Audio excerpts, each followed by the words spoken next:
Hello everyone, good morning. जैसा कि अपन पढ़ने लग रहे थे इलेक्ट्रिक करंट, और इलेक्ट्रिक करंट में अपन ने आज तक क्या क्या पढ़ लिया है। वैसे तो आपको याद होगा, और चलो याद भी नहीं है तो मैं बता देता हूँ आपको क्या क्या पढ़ लिया। अभी तक अपन पढ़ चुके हैं रेजिस्टेंस, यानी कि लास्ट जो अपना वीडियो था, लास्ट जो अपनी क्लास रही थी उसमें अपन पढ़ने लग रहे थे रजिस्टिविटी, रेजिस्टेंस के बारे में। और आज की जो क्लास में अपन पढ़ेंगे वो पढ़ेंगे अपन कॉम्बिनेशन ऑफ रजिस्टर्स, यानी कि प्रतिरोधों का संयोजन। अच्छा, पढ़ाने से पहले मैं आपसे आपको कुछ बात बताना चाहता हूँ कि ये जो आप यूट्यूब पर क्लास देखते हैं, ठीक है, उनमें से अभी भी मेरे कुछ साथी जिन्होंने क्या किया हुआ कि अभी तक इस चैनल को सब्सक्राइब नहीं कर रखा है। हालांकि 70% मेरे साथियों ने सब्सक्राइब कर रखा है, तो मेरे बचे हुए जो साथी हैं यार, उनसे भी मैं कहना चाहता हूँ कि कर लो भाई सब्सक्राइब, कुछ नहीं जाएगा, अपना सब्सक्राइब तो कर ही सकते। अब तक इस चैप्टर में अपन ने पढ़ लिया है इलेक्ट्रिक करंट क्या होता है, इलेक्ट्रिक पोटेंशियल डिफरेंस क्या होता है। उसके बाद में अपन इन दोनों में संबंध देखा, और संबंध सबसे पहले ओम्स ने बताया, ओम्स का पूरा कंप्लीट नियम अपन ने देखा, प्रयोग से उसको सिद्ध भी किया। उसके बाद में अपन ने देखा रजिस्टर क्या होता है या प्रतिरोध क्या होता है, वो चीज़ अपन ने चेक करी। उसके बाद में रजिस्टिविटी के बारे में अच्छे से डिस्कशन किया। आज जो अपना टॉपिक रहने वाला है वो कॉम्बिनेशन ऑफ सीरीज, या अपन का वो कॉम्बिनेशन ऑफ रजिस्टर रहने वाला है, अर्थात प्रतिरोधों का संयोजन। अच्छा, प्रतिरोधों का संयोजन अपन मेनली 3 प्रकार से करते हैं। हालांकि अपनी बुक में 2 ही प्रकार दे रखे हैं, 10 तक की बुक में 2 ही प्रकार दे रखे हैं, लेकिन कहीं ना कहीं उसका हिंट भी छोड़ रखा है तीसरे कॉम्बिनेशन का। अच्छा, 2 प्रकार कौन कौन से हैं तो आपको मैं बता दूं। सबसे पहला जो कॉम्बिनेशन का प्रकार है वो दे रखा है सीरीज कॉम्बिनेशन, सेकंड दे रखा है पैरेलल कॉम्बिनेशन अर्थात श्रेणी क्रम, या अपन कह सकते हैं दूसरा जो है अपना वो है पार्श्व क्रम। अच्छा, सबसे पहले तो दिमाग में ये प्रश्न उठता है कि सर एक चीज़ बताएं हमें, इन प्रतिरोधों का संयोजन करते क्यों हैं, क्यों ज़रूरी है। तो देखो, एक चीज़ मैं आपको बता दूं, जैसे मान लो अपने घरों में अपने इलेक्ट्रिक डिवाइस वगैरह यूज़ करते हैं, या अपन कह सकते हैं प्रतिरोध आप यूज़ करने लग रहे हो। तो देखो, ये जैसे मान लो मैंने 3 प्रतिरोध यूज़ कर रखे हैं। आई एम्पियर ये काम कर रहा है, वी वोल्टता है, इसकी कितनी वोल्टता है, वी वोल्टता है। और देखो इस पर ये क्या करने लग रहे हैं, तीनों काम कर रहे हैं। अच्छा, यदि मैं इन तीनों की जगह एक ही रजिस्टर यूज करना चाहूँ, इन तीनों की जगह एक ही रजिस्टर यूज करना चाहूँ, तो उस रजिस्टर का मान कितना होना चाहिए, अर्थात इक्विवेलेंट जो रजिस्टर है उसका मान कितना होना चाहिए। तो वो मान ज्ञात करने के लिए, यानी कितने वैल्यू का अपने को रजिस्टर ला करके यहाँ पर सेट करना पड़ेगा, तो उसके मान को ज्ञात करने के लिए अपन क्या करते हैं, इनका संयोजन करते हैं। दूसरी चीज़ अपन चेक करते हैं कि कभी कभी ना क्या होता है कि हमको बिल्कुल लोएस्ट रेजिस्टेंस की आवश्यकता होती है, बिल्कुल कम से कम प्रतिरोध की आवश्यकता होती है, ताकि अपन कह सकते हैं कि कहीं भी शॉर्ट सर्किट होने के खतरे ना हो, अर्थात रेजिस्टेंस बिल्कुल हो ही नहीं सर्किट में। इसलिए उसके लिए अपने को कौन सा कॉम्बिनेशन करना पड़ेगा वो चीज़ देखते हैं। कभी कभी अपने को क्या होता है, अधिक से अधिकतम प्रतिरोध चाहिए, अर्थात हाई रेजिस्टेंस चाहिए, तो उसके लिए किस प्रकार का कॉम्बिनेशन करना चाहिए। तो इसलिए अपन क्या करते हैं, इन प्रतिरोधों का कॉम्बिनेशन करते हैं या संयोजन करते हैं। तो चलिए आज अपने स्टार्ट करते हैं। सबसे पहला कॉम्बिनेशन का प्रकार वो है सीरीज कॉम्बिनेशन। कौन सा है, सीरीज कॉम्बिनेशन। अच्छा, सीरीज कॉम्बिनेशन में अपन चेक करते हैं कि इसमें प्रतिरोधों को किस आधार पर या किस प्रकार से जोड़ा जाता है। तो देखो, इसमें प्रतिरोधों को एंड टू एंड जोड़ा जाता है। एंड टू एंड का मतलब समझना, यानी कि जैसे मान लो ये फर्स्ट रजिस्टर है, इसका ये जो सिरा है, इसका फर्स्ट सिरा तो जुड़ा होता है बैटरी से, या अपन कह सकते हैं इलेक्ट्रिक सोर्स से जुड़ा होता है। जैसे मान लो ये कैपिटल हो गया, ये स्मॉल हो गया, ये कैपिटल हो गया, ये स्मॉल हो गया, ये कैपिटल हो गया, ये इसका स्मॉल हो गया।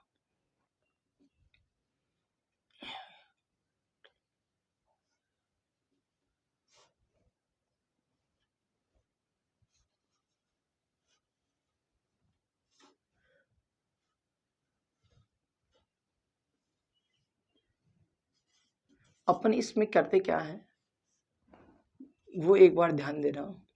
अच्छा, सबसे पहले तो एक चीज़ बताओ, इसकी डेफिनेशन क्या होगी, सीरीज कॉम्बिनेशन की डेफिनेशन क्या होगी। तो देखो, सबसे पहले आपको मैं बता दूं, यानी कि प्रतिरोधों का ऐसा संयोजन जिसमें किसी प्रतिरोध का पहला सिरा तो किससे, बैटरी से, तथा पहले प्रतिरोध का दूसरा सिरा दूसरे प्रतिरोध के पहले सिरे से। आप ध्यान से सुनते जाना क्या होता है, डेफिनेशन दोबारा से सुन लेना। यानी कि प्रतिरोधों का ऐसा संयोजन जिसमें सभी प्रतिरोध एंड टू एंड जुड़े होते हों, आप ऐसा बोल सकते हैं। और यदि आप ऐसा भी नहीं बोल करके प्रॉपर यदि आप डेफिनेशन लिखना चाहते हैं, तो देखो क्या लिखना है आपको, यानी कि प्रतिरोधों का ऐसा संयोजन जिसमें फर्स्ट प्रतिरोध का पहला सिरा किससे जुड़ा हो, बैटरी से जुड़ा हो, तथा फर्स्ट प्रतिरोध का जो सेकंड सिरा है वो सेकंड प्रतिरोध के फर्स्ट सिरे से जुड़ा हो, तथा सेकंड प्रतिरोध का सेकंड सिरा थर्ड प्रतिरोध के सेकंड सिरे से क्या हो, जुड़ा हुआ हो। ये आप बता सकते हैं। दोबारा से सुन लें, क्या करना है, यानी कि प्रतिरोधों का ऐसा संयोजन जिसमें पहले प्रतिरोध का पहला सिरा बैटरी से तथा अपन कह सकते हैं उसका दूसरा सिरा दूसरे प्रतिरोध से तथा दूसरे प्रतिरोध का पहला सिरा अपन कह सकते हैं पहले प्रतिरोध के दूसरे सिरे से जुड़ा होना चाहिए तथा दूसरे प्रतिरोध का दूसरा सिरा तीसरे प्रतिरोध के पहले सिरे से जुड़ा होना चाहिए।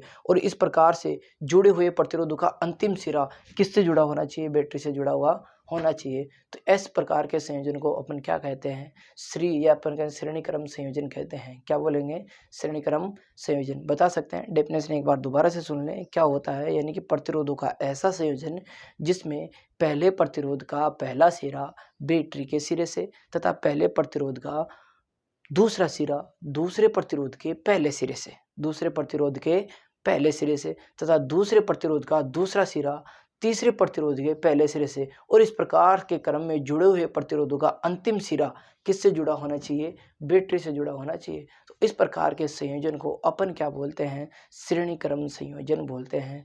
इतना आप सभी को याद रह जाएगा। अच्छा देखो, श्रेणी क्रम संयोजन की खास विशेषता क्या है, अपन देखो करते क्या है। अच्छा, इस क्रम में आपने क्या कर लिया, प्रतिरोधों को जोड़ तो लिया, प्रतिरोधों को क्या कर लिया है, जोड़ लिया है। करना क्या है कि सबसे पहले इस सर्किट में अपने को क्या करना है, एमीटर रखना है। एमीटर जब आप यहाँ रख करके देखते हैं तो करंट की वैल्यू को ये क्या करेगा, रीडिंग करेगा, या अपन कह सकते हैं करंट की वैल्यू रीडिंग देगा। अच्छा, ये जो एमीटर करंट की रीडिंग दे रहा है, देखो एक बार आप यहाँ रख करके देख लीजिए इस एमीटर को। जब आप यहाँ पर रखे तो मान लेते हैं कि आई वैल्यू आती है, ठीक है। इसी एमीटर को आप इसके बीच में रख करके देखिए, यहाँ पर जो करंट की रीडिंग है वो क्या होगी, तो यहाँ पर अपन चेक करते हैं और यहाँ पर भी चेक करते हैं और यहाँ पर भी चेक करते हैं। अर्थात सभी प्रतिरोधों के सिरों पर अपन क्या करते हैं, करंट की रीडिंग नोट करते हैं। और देखो, सभी प्रतिरोधों के सिरों पर अपन करंट की रीडिंग जब नोट करते हैं तो सभी पर जो करंट की रीडिंग आती है वो सभी पर क्या आएगी, समान आएगी। अब बात करते हैं वोल्टता की। अब किसकी बात करते हैं, वोल्टता की। तो देखिए, वोल्टता की जब आप वोल्टता की वैल्यू जब आप चेक करते हैं तो सबसे पहले आप क्या करते हैं कि सबसे पहले फर्स्ट रजिस्टर पर अपन क्या करते हैं, वोल्टेज चेक करते हैं। जब आप पहले प्रतिरोध के सिरों पर वोल्टेज चेक करते हो, विभव का मान चेक करते हो, तो यहाँ पर वोल्टेज कुछ होगी, फिर यहाँ पर अपन वोल्टेज चेक करेंगे, फिर यहाँ पर वोल्टेज चेक करेंगे। और देखो, आप पाएंगे कि सभी प्रतिरोधों के सिरों पर जो वोल्टेज का मान होता है वो सब में क्या होता है, अलग अलग होता है। सभी में क्या होता है, अलग अलग होता है। अर्थात ये जो वोल्टता का मान आया सभी प्रतिरोधों पर क्या रहेगा, अलग अलग रहेगा। जबकि बात करते हैं अपन करंट का, तो करंट का तो मान सभी प्रतिरोधों में क्या रहता है, समान रहता है, अर्थात इक्वल रहता है। और देखो, ये जो प्रतिरोध, ये जो वोल्टता का मान आ रहा है, यानी कि फर्स्ट प्रतिरोध की वोल्टता, सेकंड प्रतिरोध की वोल्टता और थर्ड प्रतिरोध की वोल्टता, यानी कि तीनों पर जो वोल्टता का मान आ रहा है उन तीनों का योग कुल वोल्टता के क्या होता है, बराबर होता है। अर्थात अपन यदि बात करें कि इस परिपथ में कुल वोल्टता जो होती है वो तीनों प्रतिरोधों के सिरों पर उत्पन्न वोल्टता के क्या होती है, बराबर होती है। कैसे, अर्थात अपन कह सकते हैं कि देखो, ये सीरीज कॉम्बिनेशन है तो अपन यूज कर लेते हैं VS। क्या यूज कर लेते हैं, VS। ध्यान से सुनना। और ये जो VS यानी कि कुल वोल्टता है, परिपथ की क्या है, कुल वोल्टता है, ये आपको समझना है। परिपथ की क्या है, ये कुल वोल्टता है। और इस कुल वोल्टता का जो मान होगा वो होगा प्रतिरोध के सिरों पर जो उत्पन्न वोल्टता है उनके सभी योगों के बराबर होता है। कैसे, अर्थात अपन कह सकते हैं VS बराबर होगा V1 plus V2 plus V3। क्या समझा, जैसे मान लो यहाँ पर V1 है, यहाँ पर V2 है, यहाँ पर V3 है, सभी पर क्या है, वोल्टता का मान अलग अलग है। और इन सभी का योग इस कुल वोल्टता के क्या रहता है, बराबर होता है। अर्थात V1 plus V2 plus V3 बराबर होगा कुल वोल्टता के, अर्थात VS बराबर V1 plus V2 plus V3। और देखो, इसी समीकरण में अपन देखते हैं ओम के नियम से। किससे, ओम के नियम से यदि अपन देखें, ओम के नियम से, ओम के नियम से यदि अपन देखते हैं तो देखो, V बराबर होता है IR। क्या होता है, IR। और देखो, R का तो मान सभी में अलग अलग है, R का मान तो सभी में क्या है, अलग अलग है। अर्थात पहले R1 है, पहले R2 है, फिर तीसरा R3, अर्थात तीन अलग अलग प्रतिरोध है जिनको अपन ने श्रेणी क्रम में जोड़ रखा है। और देखो, सभी में क्या है, करंट समान रहती है। अपन ने ये किससे ज्ञात किया, एमीटर रख रख करके अपन ने चेक करी। जब आप एमीटर रख रख करके आपने चेक करते हो तो सभी जगह जो करंट का मान आता है वो क्या आता है, सेम आता है। जबकि वोल्ट मीटर लगा करके अपन चेक करते हैं तो सभी प्रतिरोधों के सिरों पर वोल्टता का मान क्या आता है, अलग अलग आता है। और सभी प्रतिरोधों के सिरों पर उत्पन्न जो वोल्टता है उन सभी का उत्पन्न सभी वोल्टताओं का योग है वो कुल वोल्टता के क्या होता है, बराबर होता है। अर्थात अपन ये कह सकते हैं कि जो कुल वोल्टता होगी वो होगी Vs बराबर V1 plus V2 plus V3। तो ये आपके सामने मैंने लिख दिया है। यदि आप बात करें अपन ओम के नियम से वोल्टता का मान, तो देखो V बराबर होता है IR। V बराबर क्या होता है, IR। तो देखो V1 में अपन क्या ले लेंगे, देखो V1 अर्थात किस प्रतिरोध की वोल्टता है, R1 की। किसकी है, R1 की। इसके लिए अपन लेंगे V बराबर IR1। क्या ले लेंगे, IR1। समझ गए। अर्थात ओम के नियम से यदि अपन देखें तो देखो Vs तो आप एज इट इज रहने दें, ठीक है। अच्छा, Vs बराबर हो जाएगा क्या, IR1 plus IR2 plus IR3। आप सोचोगे सर आपने आई क्यों लिखा, यहाँ पर I1 भी कर देते, यहाँ पर I2 कर देते। तो देखो मैंने आपको अभी क्या चीज़ बताई कि सभी प्रतिरोधों में क्या होता है, करंट समान फ्लो हो रही है। करंट सभी में क्या हो रही है, समान फ्लो हो रही है। ये चीज़ आपको कन्फर्म हो गई है। इसलिए देखो मैंने यहाँ पर भी आई लिया है, यहाँ पर भी आई लिया है और यहाँ पर भी क्या लिया है, आई लिया है। सभी को ये चीज़ क्लियर हो गई होगी। अब बात करते हैं कि जो IR1 plus IR2 plus IR3 है, तो देखो इसमें सभी में आई तो क्या आ जाता है, कॉमन आ जाता है। तो आई को अपन ने साइड में रख लिया है। बात करते हैं कोष्टक में R1 plus R2 plus R3। समझ गए। ये क्या आ जाता है कोष्टक के अंदर, अर्थात ये किसके बराबर होता है, Vs के बराबर। अर्थात जो कुल वोल्टता होगी हमारे पास I कोष्टक में R1 plus R2 plus R3। अब देखो अपन क्या बनाते हैं, एक तुल्य परिपथ बनाते हैं। अपन क्या बनाते हैं, एक तुल्य परिपथ बनाते हैं। तुल्य परिपथ में देखो क्या करना है, तुल्य परिपथ में आपको क्या करना है, जितनी वोल्टता यहाँ पर है उतनी ही वोल्टता उस परिपथ में भी अपने को क्या करनी है, यूज करनी है। समझ गए। ये है अपना कुंजी। अच्छा ठीक है, ये अपनी क्या है, बैटरी।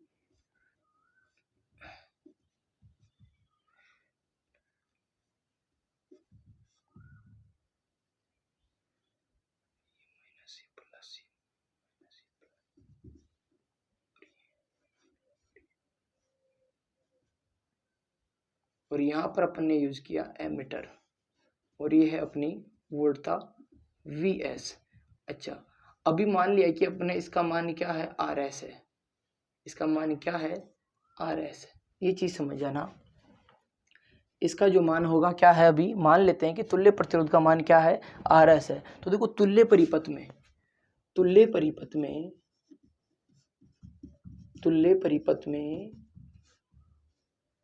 ओम के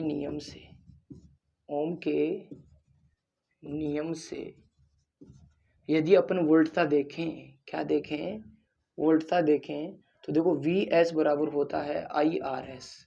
क्या होगा, IRS। इसको आप समीकरण, जैसे मान लो इसको आप समीकरण नंबर 1 दे दीजिए, इसको आप समीकरण नंबर क्या दे दीजिए, 2 दे दीजिए। ये चीज क्लियर हो गई। अर्थात अपन कह सकते हैं देखो जितनी वोल्टता यहाँ पर थी उतनी ही वोल्टता अपन ने यूज करी, जितनी इसमें धारा बह रही थी उतनी धारा अपन ने इस परिपथ में ली। अब आपको एक चीज सोचना है कि जो आपने इक्विवेलेंट प्रतिरोध काम में लिया है उसका मान क्या होगा, उसका मान क्या होना चाहिए, वो अपने को देखना है। देखो इसमें वोल्टता और आई दोनों में क्या है, समान है। दोनों में क्या है, समान है। तो देखो ये Vs बराबर क्या है और ये भी Vs बराबर, अर्थात ये भी बराबर है और ये भी बराबर है, ये भी बराबर है और ये भी बराबर। या तो आप समीकरण 1 का मान समीकरण 2 में रख दो, या समीकरण 2 का मान समीकरण क्या रख दो, 1 में रख दो, कोई फर्क नहीं पड़ना। अर्थात अपन कह सकते हैं कि समीकरण 1 का मान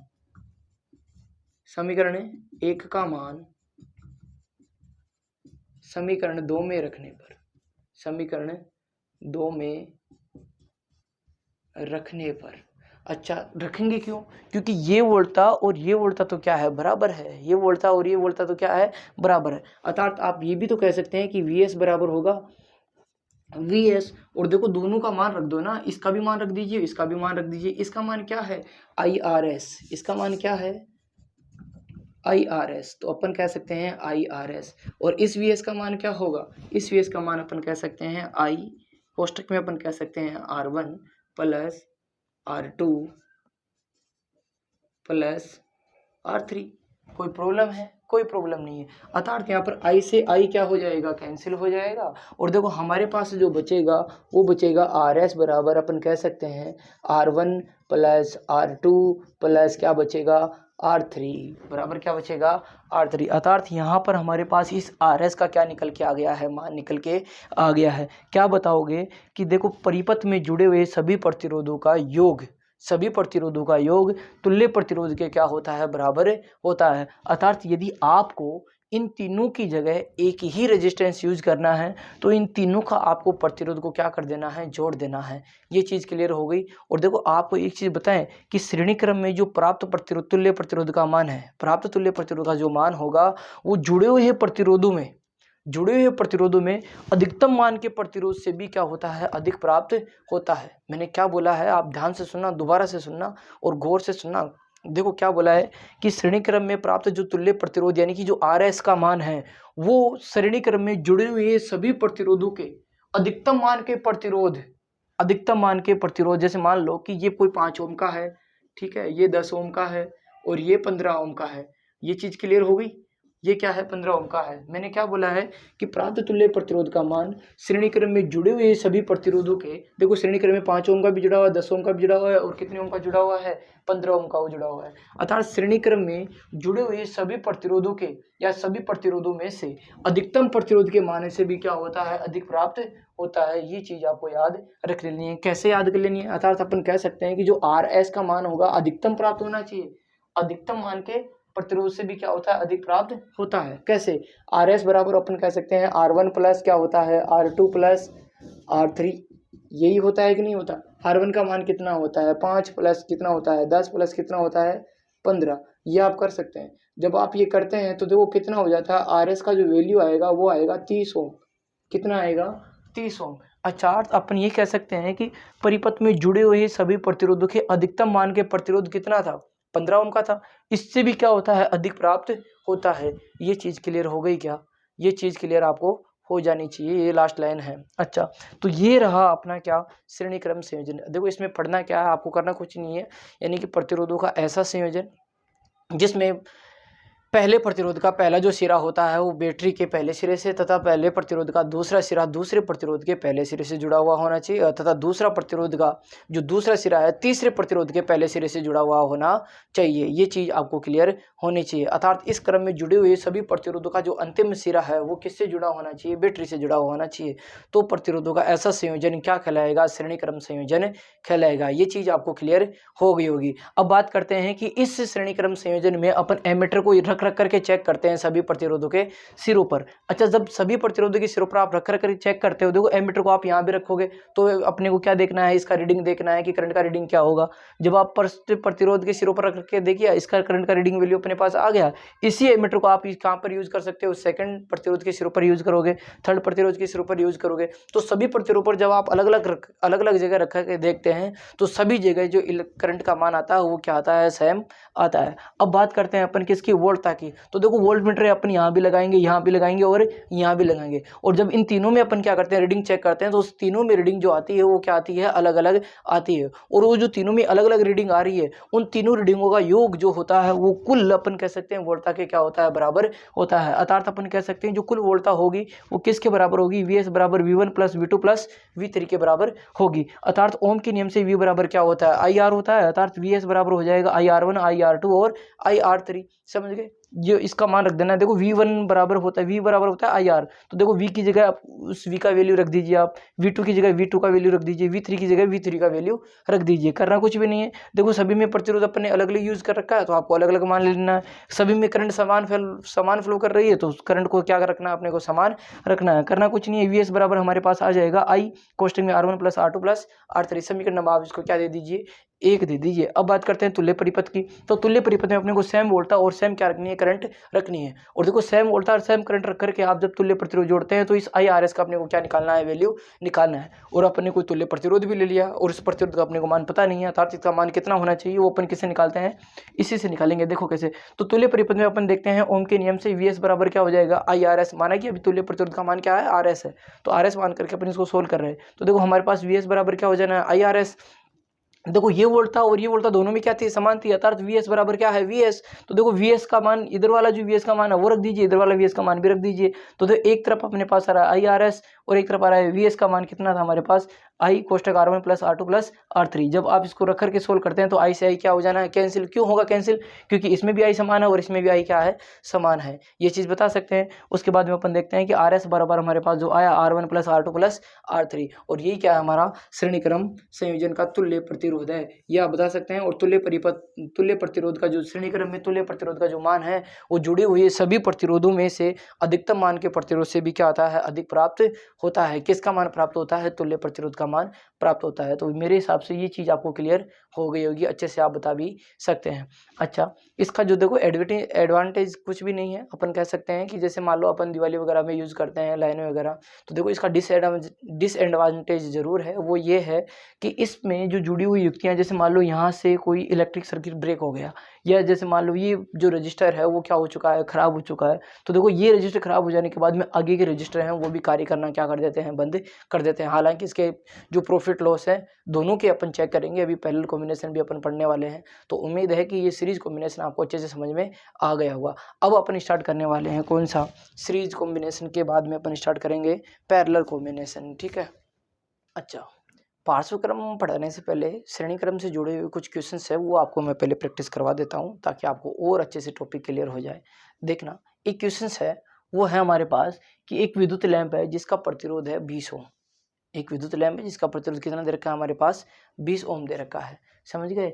अच्छा, और उसी परिपथ में एक चालक भी जुड़ा हुआ है जिसका प्रतिरोध है 4 ओम। कितना ओम है, 4 ओम। यदि वे 6 वोल्ट की बैटरी से संयोजित हैं, कितने वोल्ट की बैटरी से संयोजित हैं, 6 वोल्ट की बैटरी से चित्रानुसार संयोजित है, तो हमसे पूछा है परिपथ का कुल प्रतिरोध क्या होगा, अर्थात परिपथ का जो तुल्य प्रतिरोध आएगा या अपन कह सकते हैं कुल प्रतिरोध क्या होगा।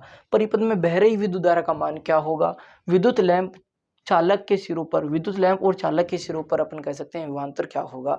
ये चीज अपने को क्या करनी है, अलग अलग बतानी है। सबसे पहले अपन बात करें कि देखो एक विद्युत लैंप है जिसका प्रतिरोध कितना दे रखा है हमारे पास, 20 ओम दे रखा है, और एक चालक जुड़ा हुआ जिसका प्रतिरोध है हमारे पास 4 ओम का।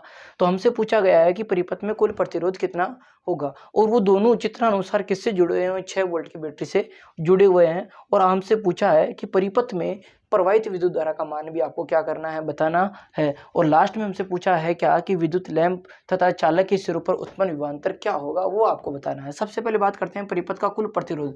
तो देखो ऐसा जो क्रम है, देखो पहला प्रतिरोध है 4 ओम का, कितने ओम का है, 4 ओम का कोई चालक है उसका प्रतिरोध 4 ओम दे ही रखा है। अच्छा, इसका पहला सिरा बैटरी से जुड़ा हुआ है, दूसरा सिरा दूसरे प्रतिरोध के पहले सिरे से जुड़ा हुआ है। तो इस आधार पर तो अपन ये कह सकते हैं कि इनका जो कॉम्बिनेशन है वो श्रेणी क्रम संयोजन है। कौन सा है, श्रेणी क्रम। अच्छा, बात करते हैं कि इनमें कुल प्रतिरोध की, तो देखो R बराबर अपन कह सकते हैं R1 प्लस क्या होगा, R2। यहाँ RS का मान ले सकते हैं, RS का मतलब होता है सीरीज कॉम्बिनेशन।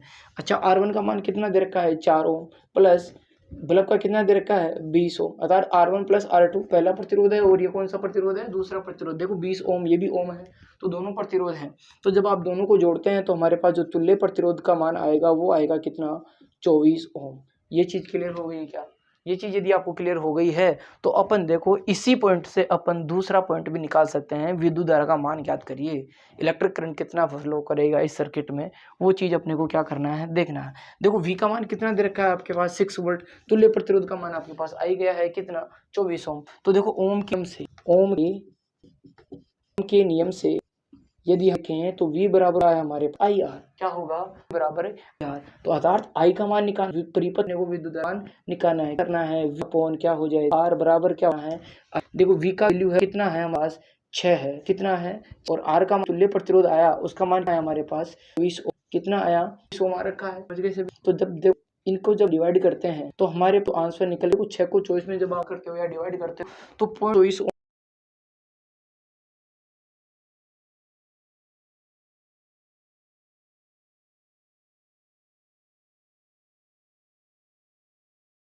जाना है, 25 हो जाना है, कितना हो जाएगा, 25 होगा। ये थोड़ा मिस्टेक हो गया है तो आप ध्यान रख लें। अच्छा, करना कुछ भी नहीं है। अब आपसे पूछा गया है कि विद्युत लैंप व चालक के सिरों पर विभवांतर क्या होना चाहिए। तो देखो सबसे पहले अपन किसकी बात करते हैं, विद्युत लैंप की बात करते हैं। किसकी बात करते हैं, विद्युत लैंप के सिरों पर विभवांतर क्या होगा।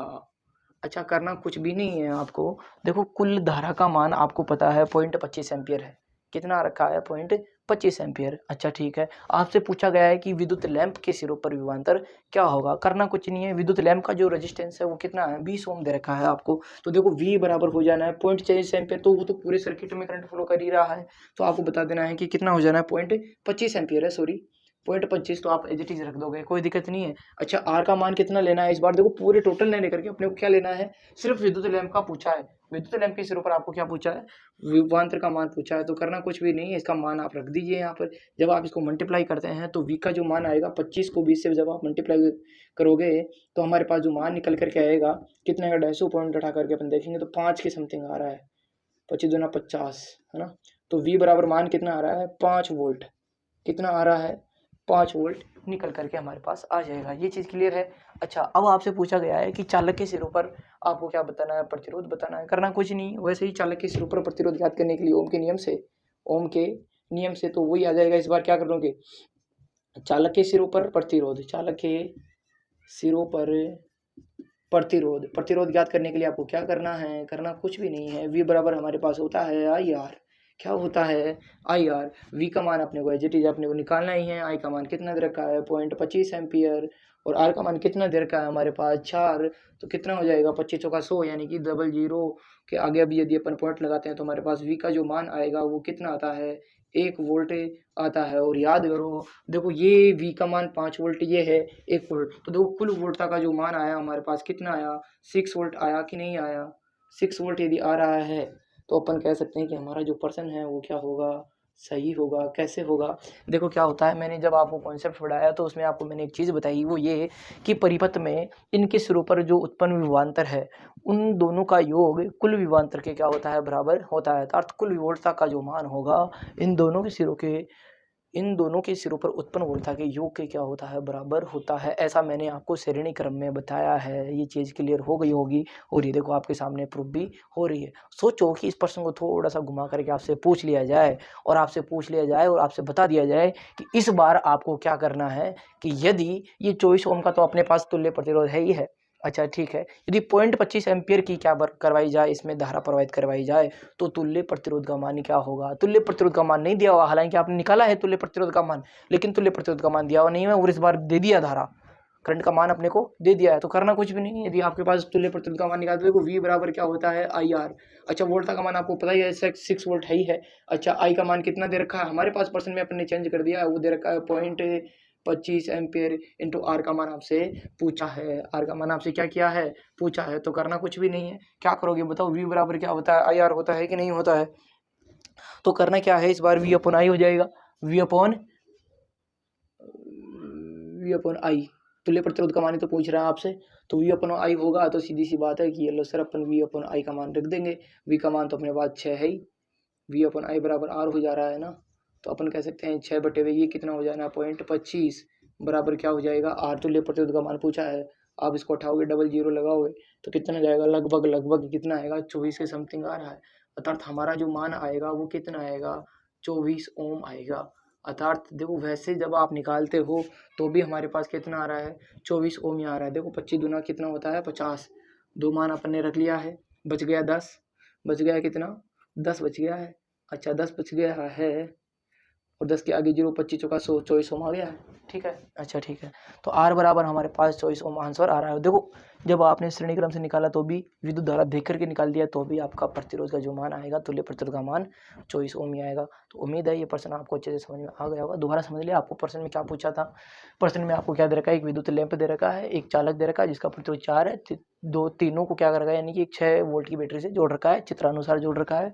परिपथ में आपसे कुल प्रतिरोध पूछा है, विद्युत धारा पूछा है आपसे, और विद्युत लैंप चालकों की सिरों के मध्य विभवांतर क्या होगा। यार दोनों की अलग अलग, यानी कि इसके ऊपर वोल्टता का मान क्या होगा, इसके ऊपर वोल्टता का मान क्या होगा। करना कुछ नहीं है, कुल प्रतिरोध निकालने के लिए तो आपको क्या करना है, RS बराबर R1 प्लस R2, क्योंकि आपने पहचान लिया है श्रेणी क्रम है, तो टोटल जो हमारे पास तुल्य प्रतिरोध आएगा वो 24 ओम आएगा। ओम के नियम से यदि अपन देखें कि इसका I का मान भी निकालना चाहें तो निकाल सकते हैं, कि R का मान दे रखा है, V का मान हमारे पास दे रखा है, तो 6/24 कितना आएगा, 25 के समथिंग आ रहा है, तो आप निकाल सकते हैं। दूसरा आपसे पूछा है कि लैंप तथा चालक के सिरों पर विभवांतर क्या होगा, तो V बराबर आई आर। V का मान दे ही रखा हमारे पास, कि V का मान तो खैर नहीं दे रखा, V का मान अपने को ज्ञात करना है चालक के सिरों पर। अच्छा टोटल धारा कितनी बह रही है, 0.25 एम्पियर इंटू अपन कह सकते हैं 20 ओम के ऊपर पूछा है तो 20 ओम, 4 ओम के ऊपर पूछ रहा है तो 4 ओम। दोनों पर जवाब निकालते हैं तो एक ऊपर 5 वोल्ट आता है, एक ऊपर कितना वोल्ट आता है, 6 वोल्ट आता है। अच्छा इस बार क्या किया है कि इसने क्या नहीं दिया हमारे पास, यानी कि 0.25 एम्पियर धारा दे रखी है और तुल्य प्रतिरोध आपको तुल्य प्रतिरोध आपसे पूछा है, तो प्रश्न को थोड़ा घुमा करके भी दे सकते हो। 6 वोल्ट की बैटरी जुड़े हुए हैं, धारा ये दी हुई है, तो सीधा सा आप आंसर निकाल सकते हो। आर बराबर कितना हो जाना है, 24 ओम हो जाना है। तो उम्मीद है ये प्रश्न आपको अच्छे से क्लियर हो गया होगा।